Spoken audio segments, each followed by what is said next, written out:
What's good, everybody?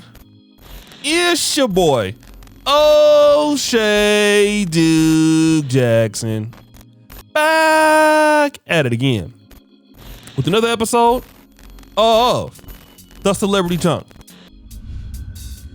Today, brothers, I want to weigh in on this Tekashi 6ix9ine situation with King Von. All right? And I want to weigh in on it because this whole idea about disrespecting the dead or laughing at the dead is something that's kind of like new in hip hop. You know, like in the 90s, if people had beef and somebody died, like you would never really see that. You know, for example, when Tupac got killed, as much stuff that Tupac had said about Notorious Big, who was still alive at the time, Notorious Big would never come out and say, "I'm glad Tupac is dead." And subsequently, when Notorious Big got killed, nobody from Death Row would come out and say, "I'm glad Notorious Big is dead." In fact, you had people on both sides mourning and trying to stop the violence because enough was enough. In today's generation, especially, and I hate to say this, but what you see a lot of the young rappers that come out of Chicago, this whole idea of disrespecting dead homies and disrespecting the dead is like a big thing. All right. Now, speaking of King Von, that was his issue with Chicago rapper FBG Duck. All right. Now, FBG Duck was, a really popular Chicago-based rapper who lost his life in August. And the issue with FBG Duck and King Von, there were some problems. FBG Duck had disrespected some dead people of King Von. And right before FBG Duck died, they kind of made it cool. And King Von said, "You know what, me and him had made a song, even though he disrespected my dead homies." All right.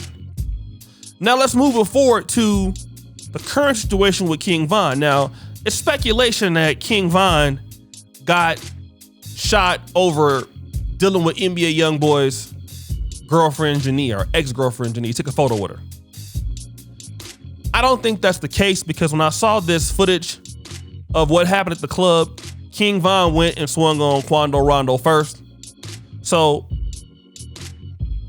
I don't know what that is about, but don't get me wrong. Quando Rondo is definitely signed to NBA YoungBoy's label, and Lil Durk runs with King Von. So Lil Durk and NBA YoungBoy those two camps have always had some problems. It just seems like these proteges took on those additional issues. All right. But how does Tekashi 6ix9ine get involved in this? Tekashi 6ix9ine gets involved in this because once Tekashi told on Treyway and got a deal, a lot of rappers were not cool with it. Snoop Dogg was not cool with it. Meek Mill was not cool with it. King Von was not cool with it. All right? King Von has had a lot of problems with some artists, Nicki Minaj, Akon, but this one with Tekashi 6ix9ine was real because he didn't like the fact that Tekashi 6ix9ine was snitching. Okay? And then Tekashi 6ix9ine went to O Block. All right? And that was, where he was at, and because he's a snitch, you know what I'm saying? And then basically he said anybody that's associated with him, he done. He ain't got no respect for. All right. Once that hit and happened, he was then again shot. Then DJ Academics, mentions it on his post, right? And he mentions that, King Von has lost his life.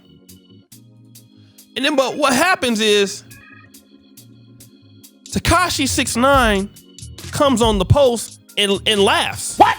Now, let me talk about this. Let's read the post. Day music. Lil Durk allegedly found out about King Von being shot while he was on his IG Live. Pray for all Von families and friends. 6ix9ine laughs. Okay? And, you know, this beef goes back far away, but I want to talk about this, right? Tekashi 6ix9ine and the guys from Chicago. Now, T.I., 50 Cent was talking about, hey, listen, man, you know, these dudes that moved to Atlanta from Chicago, these dudes are real. You might not want to be talking about, you know, guys moving to Atlanta, getting shot, stay in Chicago. But I want to say this about the young culture of today. Laughing at people that have been killed, dead homies and stuff like that. It just seems like that's just like way too far. Okay? And I'm gonna tell you what I mean. FBG Duck was known to do something like that. It happened to him. King Von, I don't know if he did it, but Tekashi 6ix9ine, I think he's living on borrowed time, man. You know, Tekashi 6ix9ine is living on borrowed time. And the thing about these guys of today, the youth of today, the guys who were in, you know, the shooting of people, you know, these guys, they don't care that, you know, cameras are out. They don't care about that. I mean, right now, everything is video recorded. Everything's on TV. Everything, like, it's not like the 80s or the 90s, man, when you can get away with stuff and, you know, you can just kind of get, somebody's gonna see you for the most part. And these guys don't care. They don't care about throwing away their life. And when you're dealing with guys that come from neighborhoods where, you know, they living on day-to-day borrowed time, they don't think they should even see 30, 40. Some guys, I mean, I don't know about King Von, man, but I wonder if he ever saw himself living to 40. You know, if he is a guy that's thought himself living to 50. These guys don't think about themselves like that. These guys are, you know, these guys have a kind of a street warrior mentality. And Daniel Hernandez, who was a snitch, he don't even really know who he playing with.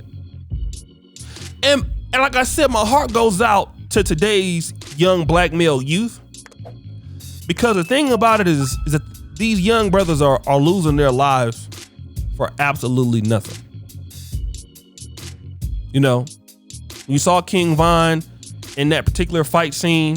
You know, he went on, he stole on the rapper and was, you know, trying to fight. Somebody came out and shot him.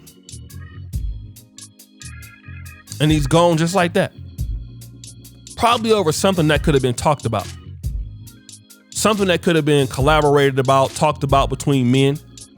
Something that could have mediated between men. And that could have been mediated. Them brothers could have came together and made several rap CDs. Them brothers could have came together and made money together, did some, you know, things like that.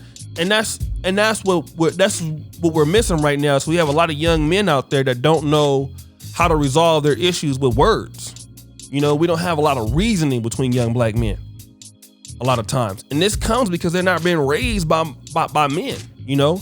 And this is some of the problems that we're having. And hopefully our young brothers could understand that you're the only hope that we have in the black community. I don't care if you're born from a single mom or not. Black young men are our future. I'm trying to say it like I'm an old guy myself, but young black men are what we have, right? You guys are our leaders. And we need young brothers to understand that you're so much better together. You know, not to lose, the system wants you to lose your life behind something stupid. They want you to do that, you know? But the brother King Von had a lot of influence. He was getting money. He was doing different things. Man, you know, you can use your fame, get into the clothing industry, get into entrepreneurship and hip hop. You can do all of that. And we need our young black men to do that. But as far as Tekashi 6ix9ine, I think he's living on borrowed time. And my heart goes out to the King Von family. My heart goes out to FBGD Duck. All the brothers out there in Chicago, the brothers in Atlanta, all you young black men out there, man, I have a special heart for you, because I know how it feels to be you to a certain degree. And hopefully we know our brothers can get it together and be the men that they need to be. Well, guys, it's your boy O'Shea Dick Jackson, back at it again with another episode of The Celebrity Junk. I really appreciate you for all that you do. Subscribe to the bell. Check out the first comment pinned to the top, guys. Thank you for your support. Check out the Black Men for t-shirts. Perfect t-shirts. We're out. Peace.